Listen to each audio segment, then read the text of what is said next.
شروع اللہ کا نام لے کر جو بڑا مہربان نہایت رحم والا ہے۔ طاسین، یہ قرآن یعنی کتاب روشن کی آیتیں ہیں، مومنوں کے لیے ہدایت اور بشارت ہے، وہ جو نماز پڑھتے اور زکوٰۃ دیتی ہیں اور وہ آخرت کا بھی یقین رکھتے ہیں۔ جو لوگ آخرت پر ایمان نہیں رکھتے، ہم نے ان کے اعمال ان کے لیے آراستہ کر دیے ہیں تو وہ بھٹکتے پھر رہے ہیں۔ یہی لوگ ہیں جن کے لیے برا عذاب ہے اور وہ آخرت میں بھی بہت نقصان اٹھانے والے ہیں۔ اور تم کو یہ قرآن اس حکیم و علیم کی طرف سے عطا کیا جاتا ہے۔ جب موسیٰ نے اپنے گھر والوں سے کہا کہ میں نے آگ دیکھی ہے، میں وہاں سے رستے کا پتہ لاتا ہوں یا کوئی شعلہ یعنی ایک انگارہ تمہارے پاس لاتا ہوں تاکہ تم آگ تاپو۔ جب موسیٰ اس کے پاس آئے تو ندا آئی کہ وہ جو آگ میں تجلی دکھاتا ہے بابرکت ہے، اور وہ جو آگ کے ارد گرد ہے، اور اللہ جو تمام عالم کا پروردگار ہے پاک ہے۔ اے موسیٰ، میں اللہ ہوں، عزت والا، حکمت والا، اور اپنی لاٹھی ڈال دو۔ سو جب اسے دیکھا تو اس طرح حرکت کر رہی تھی گویا سانپ ہے، تو پیٹ پھیر کر بھاگے اور پیچھے مڑ کر نہ دیکھا۔ فرمایا، اے موسیٰ ڈرو مت، میرے پاس پیغمبر ڈرا نہیں کرتے۔ ہاں، جس نے ظلم کیا پھر برائی کے بعد اسے نیکی سے بدل دیا تو میں بخشنے والا مہربان ہوں۔ اور اپنا ہاتھ اپنے گریبان میں ڈالو، بے عیب سفید و روشن نکلے گا۔ ان 2 معجزوں کے ساتھ جو 9 معجزوں میں داخل ہیں فرعون اور اس کی قوم کے پاس جاؤ کہ وہ بدکردار لوگ ہیں۔ پھر جب ان کے پاس ہماری روشن نشانیاں پہنچیں تو کہنے لگے یہ کھلا جادو ہے، اور بے انصافی اور غرور سے ان کو ماننے سے انکار کیا، جبکہ ان کے دل ان کو مان چکے تھے۔ سو دیکھ لو کہ فساد کرنے والوں کا انجام کیسا ہوا۔ اور ہم نے داؤد اور سلیمان کو علم بخشا، اور انہوں نے کہا کہ اللہ کا شکر ہے جس نے ہمیں اپنے بہت سے مومن بندوں پر فضیلت دی۔ اور سلیمان داؤد کے قائم مقام ہوئے اور کہنے لگے کہ لوگوں، ہمیں اللہ کی طرف سے پرندوں کی بولی سکھائی گئی ہے اور ہر چیز عنایت فرمائی گئی ہے، بے شک یہ اس کا خاص فضل ہے۔ اور سلیمان کے لیے جنوں اور انسانوں اور پرندوں کے لشکر جمع کیے گئے اور پھر ان کی جماعتیں بنائی گئیں، یہاں تک کہ جب چیونٹیوں کے میدان میں پہنچے تو ایک چیونٹی نے کہا کہ چیونٹیوں، اپنے اپنے بلوں میں داخل ہو جاؤ، ایسا نہ ہو کہ سلیمان اور اس کے لشکر تم کو کچل ڈالیں اور ان کو خبر بھی نہ ہو۔ تو وہ اس کی بات سے ہنس پڑے اور کہنے لگے کہ اے پروردگار، مجھے توفیق عنایت کر کہ جو احسان تو نے مجھ پر اور میرے ماں باپ پر کیے ہیں ان کا شکر کروں اور ایسے نیک کام کروں کہ تو ان سے خوش ہو جائے، اور مجھے اپنی رحمت سے اپنے نیک بندوں میں داخل فرما۔ اور جب انہوں نے پرندوں کا جائزہ لیا تو کہنے لگے کیا سبب ہے مجھے ہدہد نظر نہیں آتا؟ کیا کہیں غائب ہو گیا ہے؟ میں اسے سخت سزا دوں گا یا ذبح کر ڈالوں گا یا میرے سامنے اپنی بے قصوری کی واضح دلیل پیش کرے۔ ابھی تھوڑی دیر ہوئی تھی کہ ہدہد آ موجود ہوا اور کہنے لگا کہ مجھے ایک ایسی چیز معلوم ہوئی ہے جس کی آپ کو خبر نہیں، اور میں آپ کے پاس ملک سبا سے ایک یقینی خبر لے کر آیا ہوں۔ میں نے ایک عورت دیکھی کہ ان لوگوں پر حکومت کرتی ہے اور ہر چیز اسے میسر ہے، اور اس کا ایک شاندار تخت ہے۔ میں نے دیکھا کہ وہ اور اس کی قوم اللہ کو چھوڑ کر آفتاب کو سجدہ کرتے ہیں، اور شیطان نے ان کے اعمال انہیں آراستہ کر دکھائے ہیں اور ان کو رستے سے روک رکھا ہے، پس وہ رستے پر نہیں آتے، اور نہیں سمجھتے ہیں کہ اللہ کو جو آسمانوں اور زمین میں چھپی چیزوں کو ظاہر کر دیتا اور تمہارے پوشیدہ اور ظاہر اعمال کو جانتا ہے، کیوں سجدہ نہ کریں؟ اللہ کے سوا کوئی عبادت کے لائق نہیں، وہی عرش عظیم کا مالک ہے۔ سلیمان نے کہا اچھا، ہم دیکھیں گے تو نے سچ کہا ہے یا تو جھوٹا ہے۔ یہ میرا خط لے جا اور اسے ان کی طرف ڈال دے، پھر ان کے پاس سے ہٹ جانا اور دیکھنا کہ وہ کیا جواب دیتی ہیں۔ ملکہ نے کہا کہ دربار والوں، مجھ تک ایک نامہ گرامی پہنچایا گیا ہے، وہ سلیمان کی طرف سے ہے، اور مضمون یہ ہے کہ شروع اللہ کا نام لے کر جو بڑا مہربان نہایت رحم والا ہے، بعد اس کے یہ کہ مجھ سے سرکشی نہ کرو اور مطیع و فرما بردار ہو کر میرے پاس چلے آؤ۔ خط سنا کر کہنے لگی کہ اے اہل دربار، میرے اس معاملے میں مجھے مشورہ دو، جب تک کہ تم حاضر نہ ہو اور صلاح نہ دو میں کسی کام کا فیصلہ نہیں کیا کرتی۔ وہ بولے کہ ہم بڑے زوراور اور سخت جنگجو ہیں، اور حکم آپ کے اختیار میں ہے، تو جو حکم دیجیے گا اس کے انجام پر نظر کر لیجئے گا۔ اس نے کہا کہ بادشاہ جب کسی شہر میں داخل ہوتے ہیں تو اس کو تباہ کر دیتے ہیں اور وہاں کے عزت والوں کو ذلیل کر دیا کرتے ہیں، اور اسی طرح یہ بھی کریں گے۔ اور میں ان کی طرف کچھ تحفہ بھیجتی ہوں اور دیکھتی ہوں کہ قاصد کیا جواب لاتے ہیں۔ پس جب قاصد سلیمان کے پاس پہنچا تو سلیمان نے کہا، کیا تم مجھے مال سے مدد دینا چاہتے ہو؟ سو جو کچھ اللہ نے مجھے عطا فرمایا ہے وہ اس سے کہیں بہتر ہے جو تمہیں دیا ہے۔ حقیقت یہ ہے کہ اپنے تحفے سے تم ہی خوش ہوتے ہوگے۔ ان کے پاس واپس جاؤ، اب ہم ان پر ایسے لشکر لے کر حملہ کریں گے جن کے مقابلے کی ان میں طاقت نہ ہوگی، اور ان کو وہاں سے بے عزت کر کے نکال دیں گے اور وہ ذلیل ہوں گے۔ سلیمان نے کہا کہ اے دربار والو، کوئی تم میں ایسا ہے کہ قبل اس کے کہ وہ لوگ فرما بردار ہو کر ہمارے پاس آئیں ملکہ کا تخت میرے پاس لے آئے؟ جنات میں سے ایک قوی ہیکل جن نے کہا کہ قبل اس کے کہ آپ اپنی جگہ سے اٹھیں میں اس کو آپ کے پاس لا حاضر کرتا ہوں، اور مجھے اس پر قدرت بھی حاصل ہے اور امانت دار بھی ہوں۔ ایک شخص جس کو کتاب الہی کا علم تھا کہنے لگا کہ میں آپ کی آنکھ کے جھپکنے سے پہلے پہلے اسے آپ کے پاس حاضر کیے دیتا ہوں۔ جب سلیمان نے تخت کو اپنے پاس رکھا ہوا دیکھا تو کہا کہ یہ میرے پروردگار کا فضل ہے تاکہ مجھے آزمائے کہ میں شکر کرتا ہوں یا کفران نعمت کرتا ہوں، اور جو شکر کرتا ہے تو اپنے ہی فائدے کے لیے شکر کرتا ہے، اور جو ناشکری کرتا ہے تو میرا پروردگار بے نیاز ہے، کرم کرنے والا ہے۔ سلیمان نے کہا کہ ملکہ کے امتحان عقل کے لیے اس کے تخت کی صورت بدل دو، دیکھیں کہ وہ سوج رکھتی ہے یا ان لوگوں میں سے ہے جو سوج نہیں رکھتے۔ پھر جب وہ آ پہنچی تو پوچھا گیا کہ کیا آپ کا تخت بھی اسی طرح کا ہے؟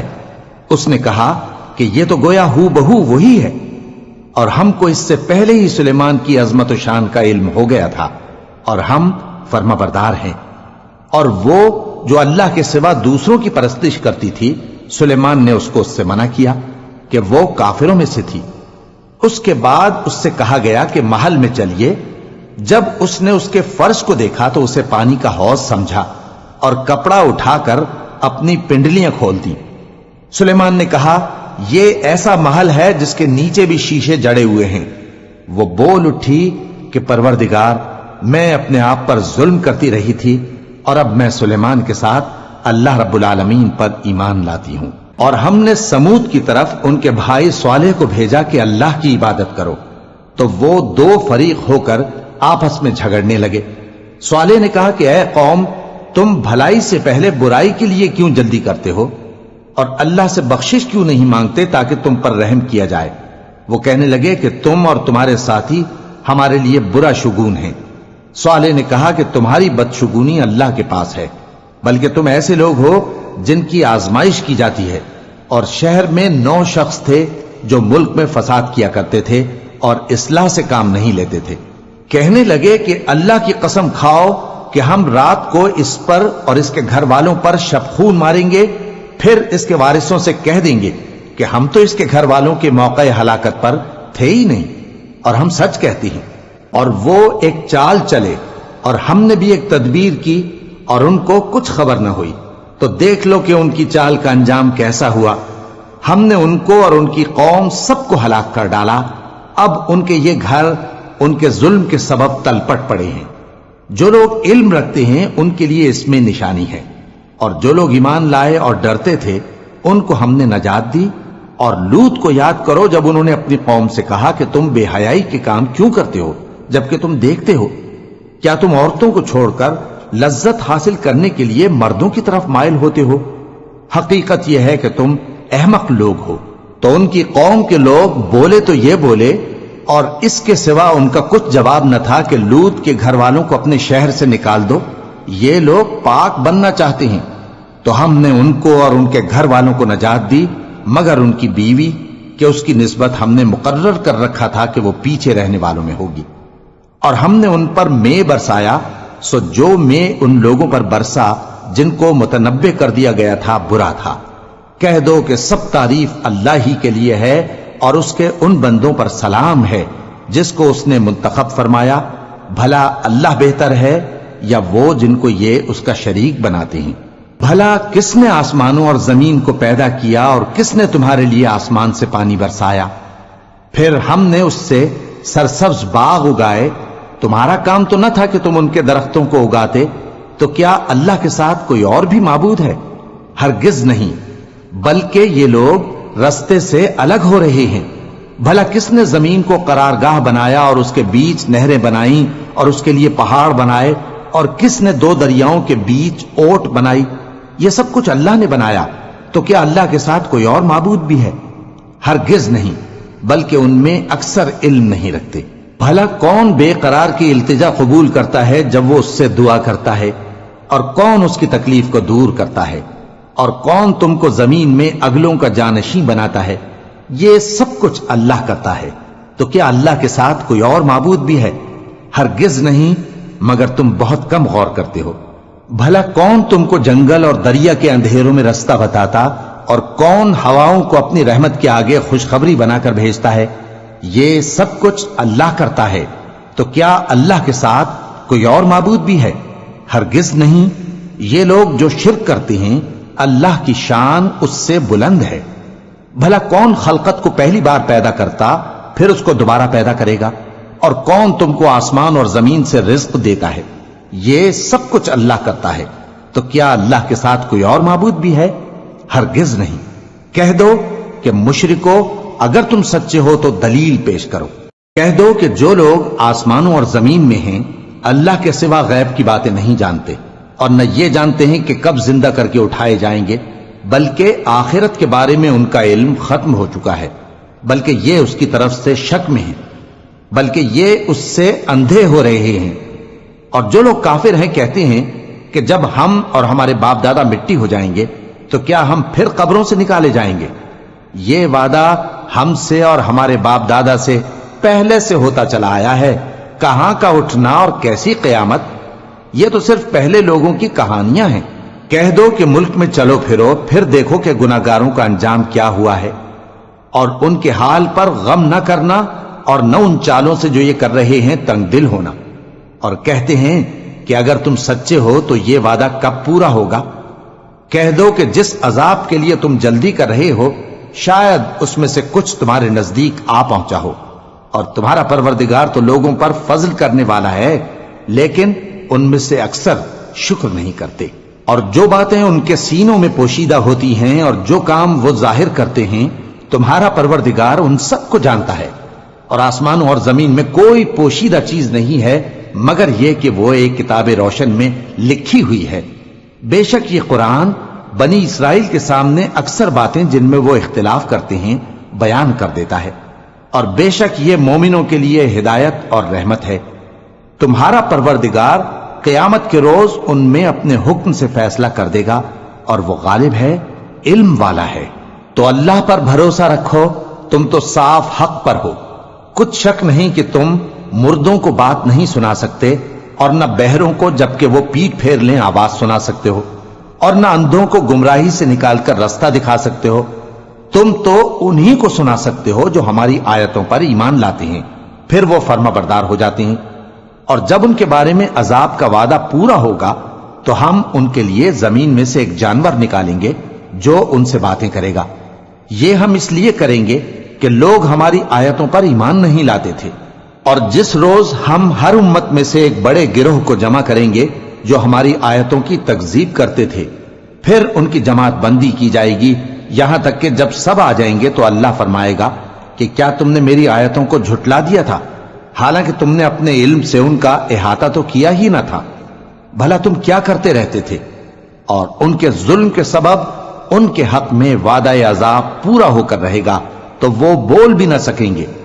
کیا انہوں نے نہیں دیکھا کہ ہم نے رات کو اس لیے بنایا ہے کہ اس میں آرام کریں، اور دن کو روشن بنایا ہے کہ اس میں کام کریں؟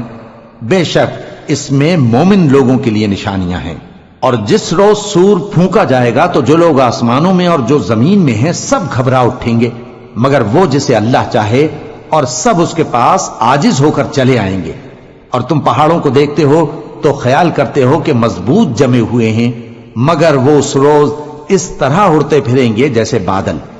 یہ اللہ کی کاریگری ہے جس نے ہر چیز کو مضبوط بنایا، بے شک وہ تمہارے سب افعال سے باخبر ہے۔ جو شخص نیکی لے کر آئے گا تو اس کے لیے اس سے بہتر بدلہ تیار ہے، اور ایسے لوگ اس روز گھبراہٹ سے بے خوف ہوں گے، اور جو برائی لے کر آئے گا تو ایسے لوگ اوندھے منہ دوزخ میں ڈال دیے جائیں گے۔ تم کو تو انہی اعمال کا بدلہ ملے گا جو تم کرتے رہے ہو۔ کہہ دو مجھ کو یہی ارشاد ہوا ہے کہ اس شہر مکہ کے مالک کی عبادت کروں جس نے اس کو محترم بنایا ہے، اور ہر چیز اسی کی ہے، اور مجھے یہ بھی حکم ہوا ہے کہ میں فرما بردار رہوں، اور یہ بھی کہ قرآن پڑھا کروں۔ اب جو شخص راہ راست اختیار کرتا ہے تو اپنے ہی فائدے کے لیے اختیار کرتا ہے، اور جو گمراہ رہتا ہے تو کہہ دو کہ میں تو صرف خبردار کرنے والا ہوں۔ اور کہو کہ اللہ کا شکر ہے وہ تم کو عنقریب اپنی نشانیاں دکھائے گا تو تم ان کو پہچان لو گے، اور جو کام تم کرتے ہو تمہارا پروردگار ان سے بے خبر نہیں ہے۔